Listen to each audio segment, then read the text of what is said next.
You are, well, there's nothing unique about you, to be honest.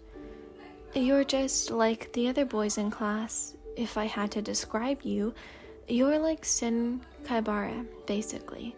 You get along well with others. Making friends isn't a problem for you. You have no hate toward anyone. Well, except Monoma. You don't even know if you can call it hate, though. Why? Well, obviously, it's because of his loud-ass mouth. And because you have a soft spot for him. And you hate that. You are basically mad at the fact that you wouldn't mind having him around all day. You hate him, but you low-key love him.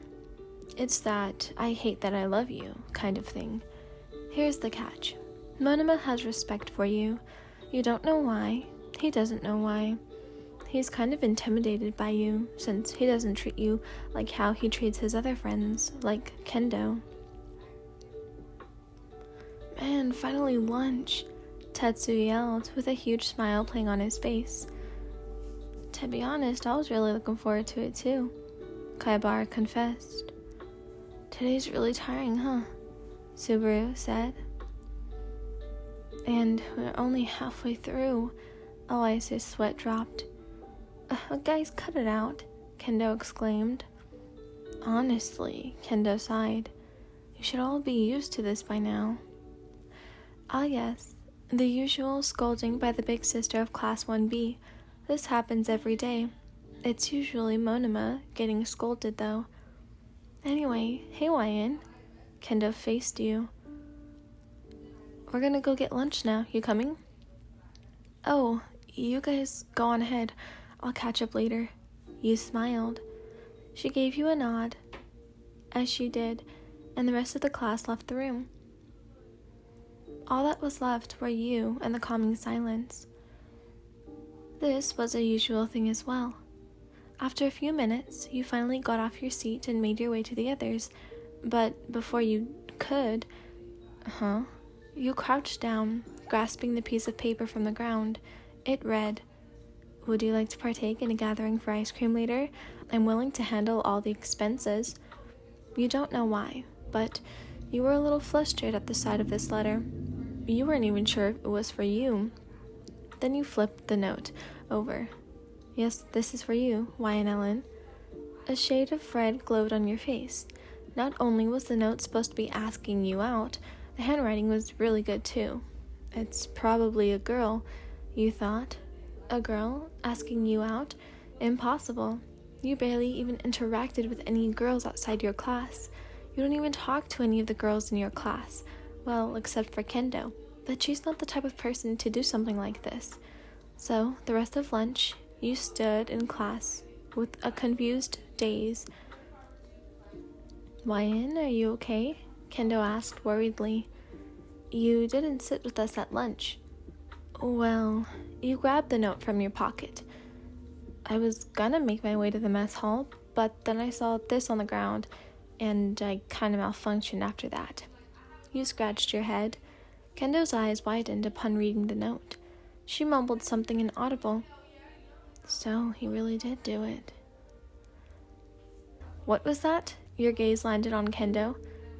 Nothing. I'll help you find out who this is, if you'd like. She smiled at you.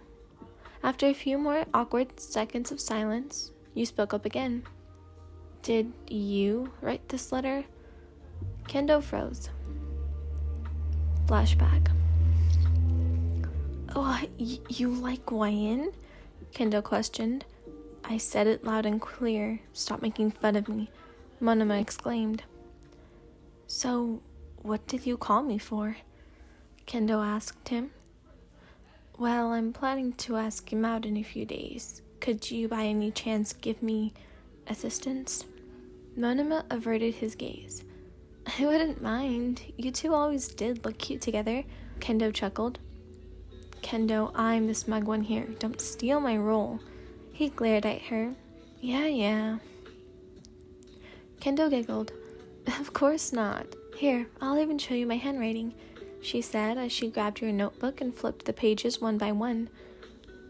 I guess you're right, but who would like me? I'm not even that attractive.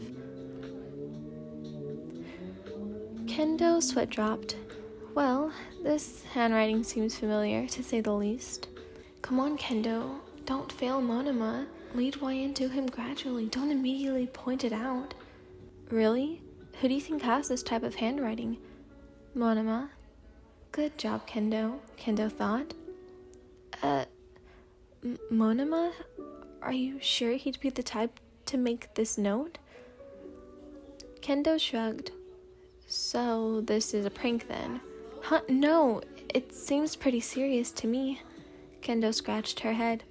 She looked at you. You were looking down with a saddened expression. You were really looking forward to it. You gazed over at Monoma, who had the same expression. Kendo knew she messed up.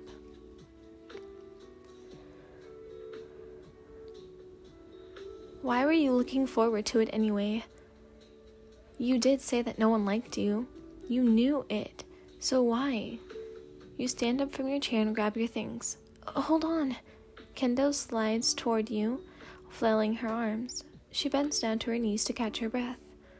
Monoma's the one who made the letter. Look, Kendo, the prank's over. Forget it, she's right. A familiar voice said in the distance. The blonde locked eyes with you. I knew I shouldn't have used this method, he said while avoiding eye contact. So I'll ask you personally. He approached you. I might have a tiny, little, small, just say it already, Kendo yelled. I find you endearing, Monoma yelled as his face glowed red. You approached him, then caressed his face. He seemed to panic even more by this. His pulse was beating faster too. Do you have a fever? You asked him. Kendo said in the background. Monoma's sweat dropped. I knew this was a bad idea. I'm going home. Monoma wears a fake smirk. Wait, no, you call out to him while you were on the verge of laughter. I was kidding. You refrained yourself from laughing. I'd love to go out with you. You smiled. He was flustered, that's for sure. He hid it all with a smirk, though. All right, then. He kept his smirk. You left, leaving Kendo behind, fangirling. That was tiring. She wiped her sweat off with a handkerchief and fixed up her stuff.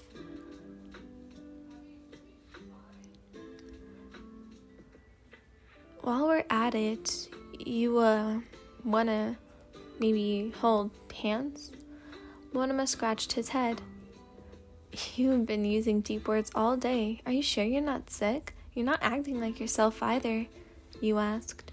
I'm not used to these love things, okay? Give me a break. The blonde averted his gaze. All right, then. You two made your way to the ice cream parlor while holding hands.